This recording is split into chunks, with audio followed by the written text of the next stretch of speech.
तुम्हारे घर का सदस्य मरा भी पड़ा रहे हॉस्पिटल में, डॉक्टर कहेगा पहले रुपया ले आओ, इसके बाद तुमको ये बॉडी मिलेगी, नहीं तो नहीं मिलने वाली। सच्चाई है। तो कार्य तो करना पड़ेगा, कार्य करिए, लेकिन भगवान का ध्यान हर क्षण रखिए, क्योंकि परमात्मा हम आपके सबके ऊपर हर क्षण ध्यान रखते। ऐसा कोई क्षण नहीं कि परमात्मा ध्यान न रखते।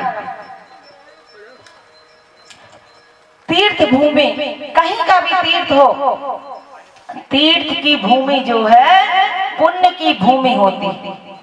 अगर आप लोगों से या हमसे ऐसा कोई मनुष्य नहीं जिससे पाप नहीं होता, चाहे वो साधु हो, चाहे संत हो, चाहे ग्रस्त हो, चाहे भिखारी हो, कोई भी हो, हर व्यक्ति से पाप होता है।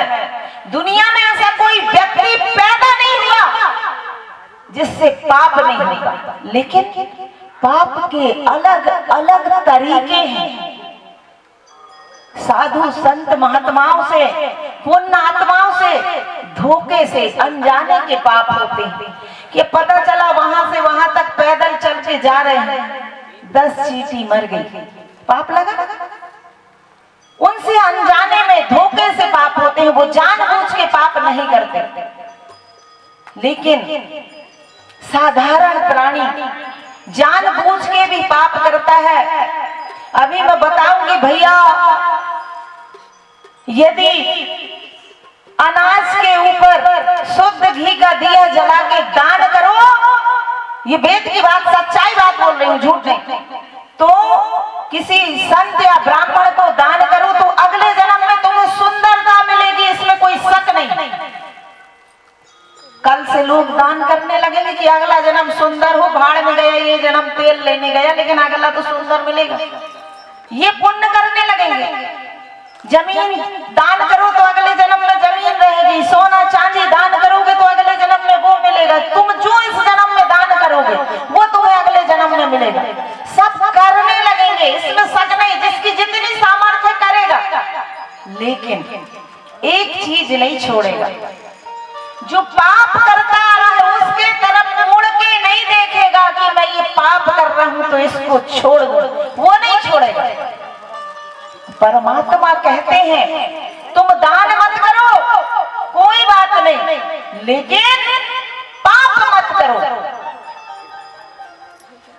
नहीं है तुम्हारे पास तो दान मत करो, लेकिन पाप मत करो। शास्त्र ये कहते हैं। तो तीर्थ जाओ, तीर्थ में स्नान करो। तीर्थ जो है घूमने की जगह नहीं है, पिकनिक मनाने की जगह नहीं है।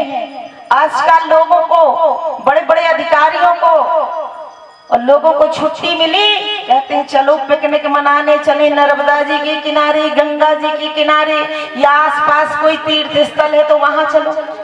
तीर्थ भगवान के दर्शन करने के लिए है, तीर्थ पिकनिक मनाने के लिए नहीं है।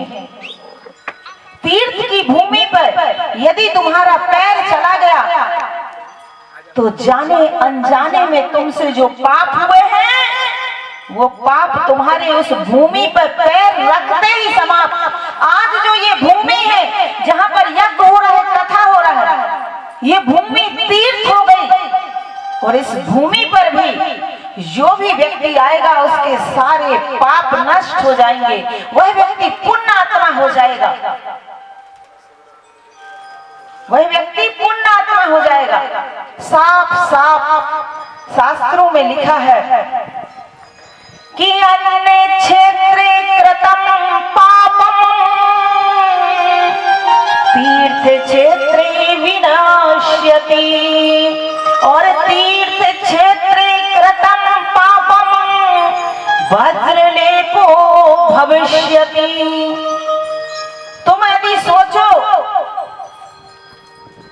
कि तीर्थ में जाके पिकनिक मनाए, आजकल तो खैर लड़के लड़कियां ज्यादा जाते हैं, और वो क्या कहते हैं प्रेम करने वाले लोग भी अपनी अपनी लैला मजनू दोनों इकट्ठे हुए और तीर्थ चले गए।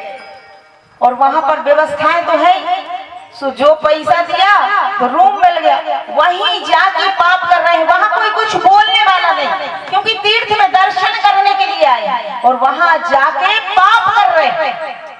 तो तीर्थ क्षेत्र में यदि किसी ने पाप किया है और उसने पाप करने के बाद, जानने के बाद परमात्मा से पश्चाताप नहीं किया है, तो ये समझ लेना उसके सिर के ऊपर वज्र का पाप रखा हुआ है। क्योंकि इसमें तो पश्चाताप की भी जगह नहीं है, ये तो मैंने कह दिया। श्लोक तो कहता है साफ साफ कि तीर्थ क्षेत्रे कृतं पापम, मतलब तीर्थ क्षेत्र में जो पाप किया वो वज्रलेपो भविष्यति, वो कहीं नहीं कटता, उसके लिए तुमको नरक में डुबकी लगाने जाना ही पड़ेगा।